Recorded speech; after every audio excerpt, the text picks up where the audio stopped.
Ito pong balita na inuumpisa na pong pagpraktisan ng ating Philippine Army.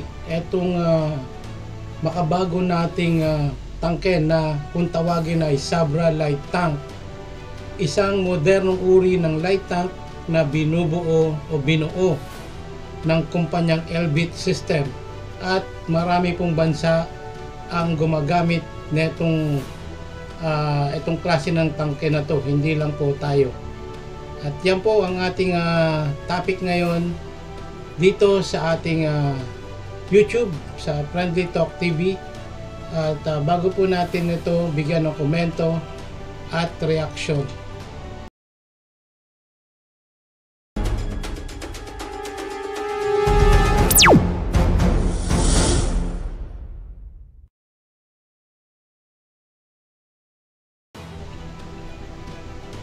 okay, ito pong binili nating tangke na kung tawagin ay Sabra Light Tank ay binili po ito noong pang 2023, at ito po ay may 10 unit ng Sabra Light Tank. Ito ay mula sa bansang Israel. At bahagi po ito ng tinatawag nating modernization program ng ating Philippine Army. At ang mga tangking ito ay inaasahang magbibigay ng makapangyarihang suporta sa mga puwersa ng Pilipinas sa kanilang operasyon at pagpapalakas ng ating depensa. Ito ay pinagpapraktisan dito sa probinsya ng Tarlac, kung saan itong 10 unit ng Sabra Light Tank ay nakadistino.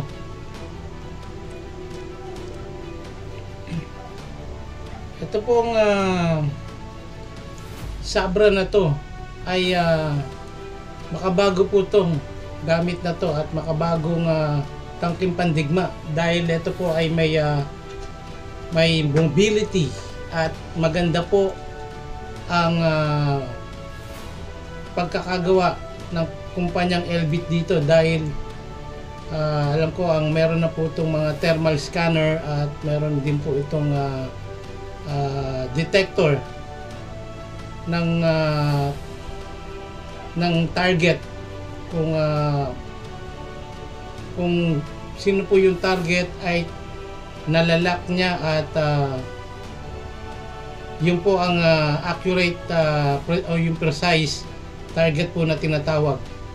Kaya po itong Philippine Army ay nagsagawa ng test fire ng Sabra Light Tank. Una tong tines last year, dahil last year lang po ito dumating, bagamat na-acquired pa to noong 2023. Last year lang po ito dineliver ng bansang Israel. Ayon po yan kay Colonel Ernesto Rabina. At ito pong mga tangke na to ay nakabase sa Tarlac.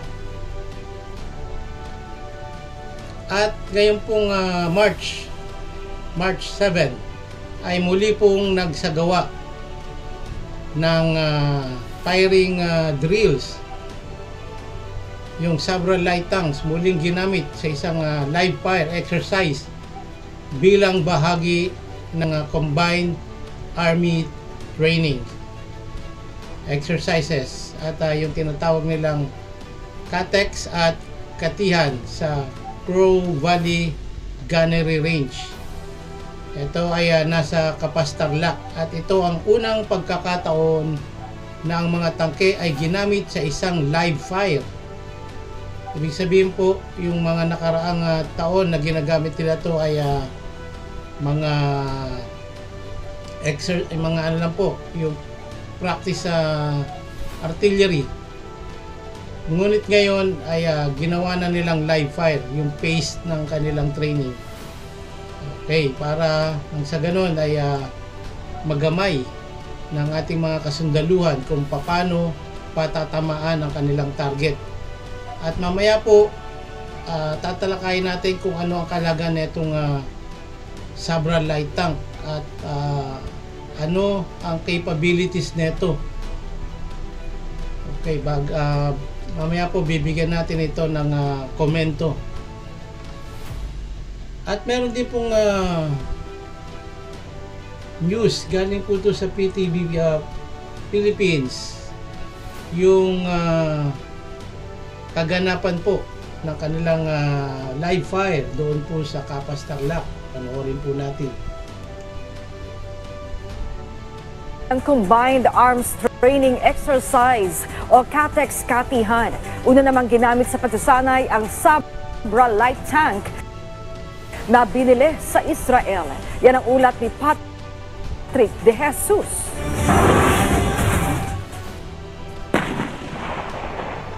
Umalingaw-ngaw sa Crow Valley Colonel Rabina Air Base sa Capas Tarlac ang lakas ng Sabra light tank. Bahagi ito ng live fire exercises ngayong Biyernes ng Combined Arms Training Exercise o CATEX Katihan ng Philippine Army. Ito ang unang beses na ginamit ang mga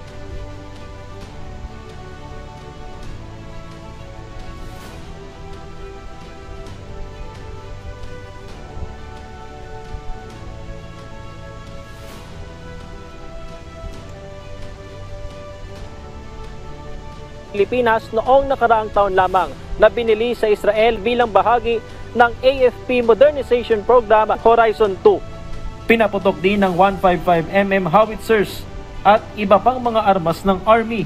Any armor platform provides you the advantages of speed, firepower, and protection.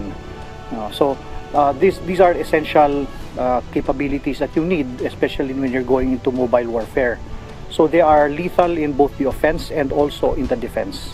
Sinusubok sa CATEX Katihan ang kakayanan ng Army pagdating sa combined arms operations para protektahan ang teritoryo ng bansa at pigilan ang anumang pananakop alinsunod sa land defense concept. Nakaangkla rin ito sa external defense na prioridad ngayon ng sandatahang lakas sa gitna ng tumataas na geopolitical tension sa rehiyon. Well, all of this is really intended to prepare us for external defense. So when you are already doing this at the component level, sa ground operations, we will link that up at the joint. So we will also be exercising together with the maritime and the air components. Bahagi rin ng CATEX Katihan sa mga paghahanda sa balikatan exercises ngayong taon na magsisimula sa Abril at magiging pinakamalaki sa kasaysayan. This balikatan for this year, it will be our full battle test. So we will be executing the concept of operations for our bilateral defense of the sovereignty of the Philippines. Gaya ng nakaraang taon, hindi lang sa pagitan ng Pilipinas at Amerika ang balikatan dahil inaasahang kasama rin ng Australia, Japan at iba pa. Mas marami rin na magsisilbing observer mula sa mga bansa sa ASEAN at Europa. Patrick De Jesus para Yun po, nakita niyo po. Pati rin po pala yung 155mm na howitzer. Ito po ay isang bago rin na artillery ng Philippine Army ay tinesting din ng ating kasundaluhan.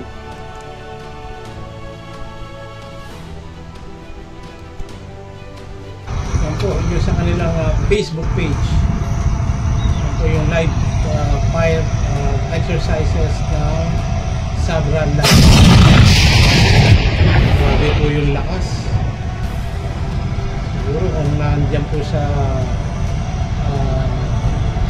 location mismo ay talagang nakakabingi ang putok ng Sabra light tanks. Tambay. Reading nyo lang. Take nyo lang.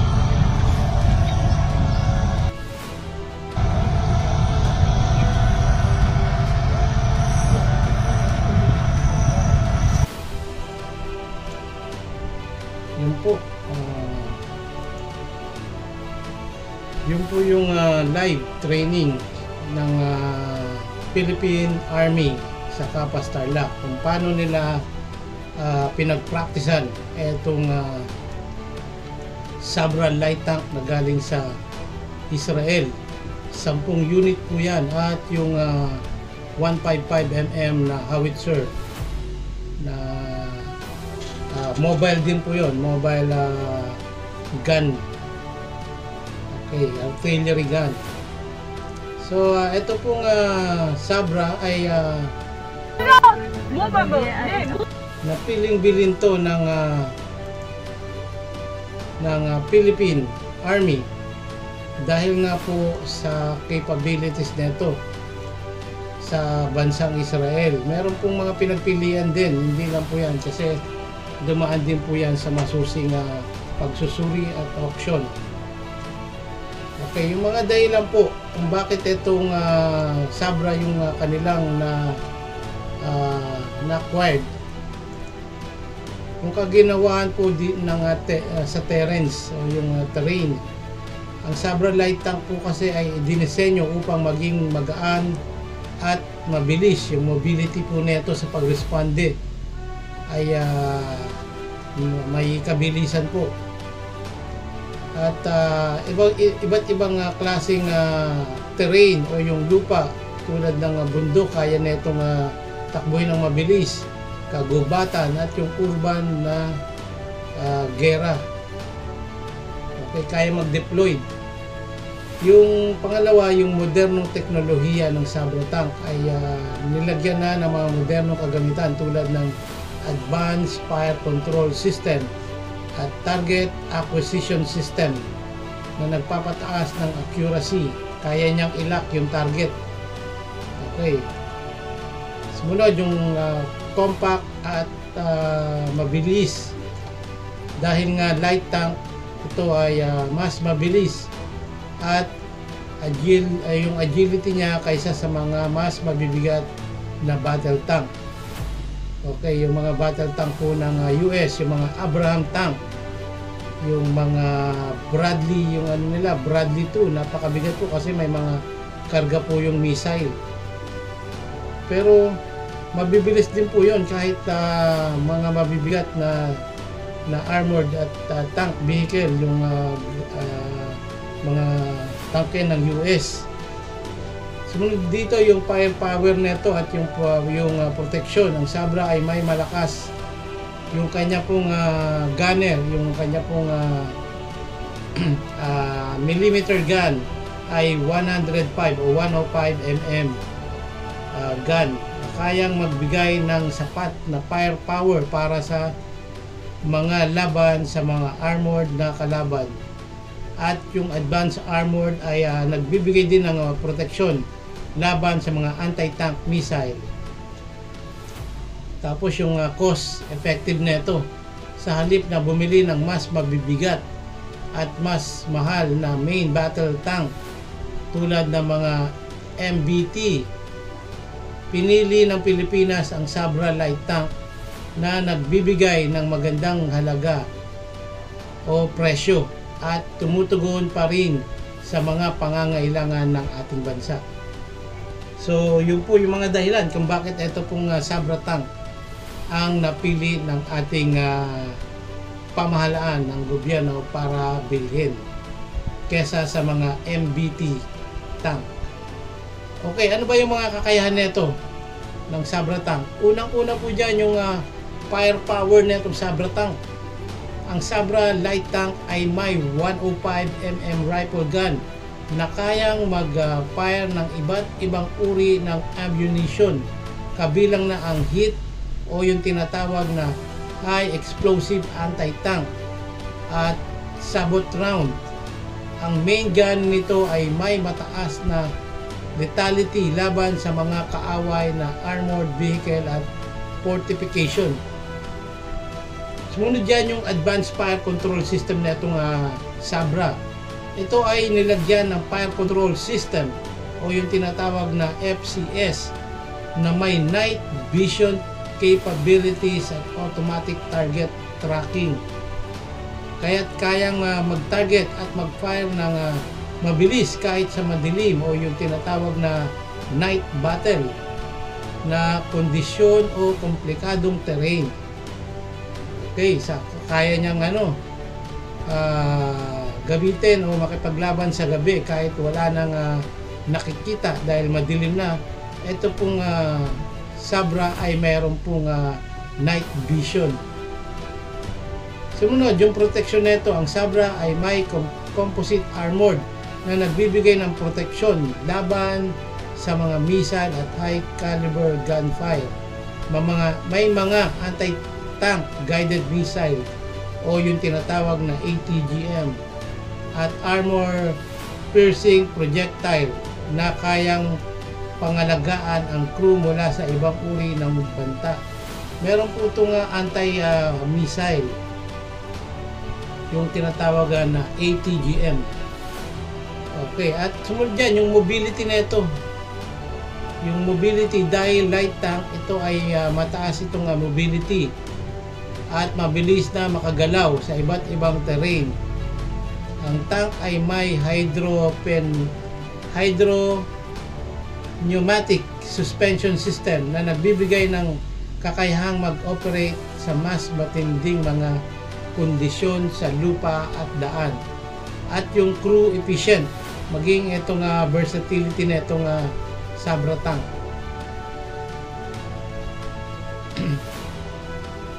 So ang conclusion natin dito ay inire-ready na to itong ating Sabra tank na to, at alam ko ay meron pa itong kasunod, meron pang ina-acquired pagka ito pong Sabra tank na to ay maganda ang performance. Ito pa rin po ang bibilihin ng ating gobyerno para sa Horizon 3 o yung generation na o yung Gen 3 modernization ng ating AFP. Okay, so ang Pilipinas nga, bumili nga tayo ng 10 units ng Sabra light tanks at madadagdagan pa po ito. Ang kasunduan ay bahagi ng modernization program nga po ng Philippine Army. At ang mga tangking ito ay inaasahang magbibigay ng makapangyarihang suporta sa mga puwersa ng Pilipinas at sa kanilang o sa ating mga operasyon sa pagpapalakas ng ating depensa. Ang Sabra light tank ay tinanggap ng Pilipinas o inacquired ng Pilipinas bilang bahagi ng hakbang upang ma-modernize natin ang ating kagamitan at armas, dahil hindi po natin maitatanggi na kalimitan po sa ating mga armored vehicle ay sobrang luma na po, at inaano lang po, nire-remodel lang ng ating gobyerno para magamit pa. Pero dahil nga kailangan na nating makasabay sa mga mga ibang mga bansa na modernize na rin po ng kanilang mga gamit panggera, at dahil kailangan nating sumabay sa ganong klase ng uri ng pagdidepensa sa kanilang mga bansa. Kaya ang ating bansa ay kailangan talagang maglaan ng malaking pondo para sa mga modernong gamit pandigma kung gusto talaga nating madepensahan ang ating bansa, lalong-lalo na sa mga nangyayaring agresyon ng China. So ang AFP ay puspusan ang ginagawa para hindi lamang po sa modernization program, kung hindi maging sa mga exercises para magamay ng ating mga kasundaluhan kung paano gagamitin at kung paano sasabay sa mga ganitong klaseng modernong gamit pang digmaan. So yun lamang po ang aking comment at reaksyon dito sa ginawang exercise ng ating AFP o yung Philippine Army sa Sabra light tank, at gumamit na po sila ng live fire. Hindi po katulad ng mga nakaraan. Okay. So, yun lamang po. At kung kayo ay meron din pong mga komento at meron din po kayong nais na iparating para po makita natin kung ano po ang pwede nating itapik sa mga susunod. Okay, comment down below na lamang po at babasahin po natin yan. At paki-like, share, and subscribe na rin po ng YouTube channel, ang Friendly Talk TV. Maraming salamat pong muli at magandang hapon, magandang gabi sa inyong lahat.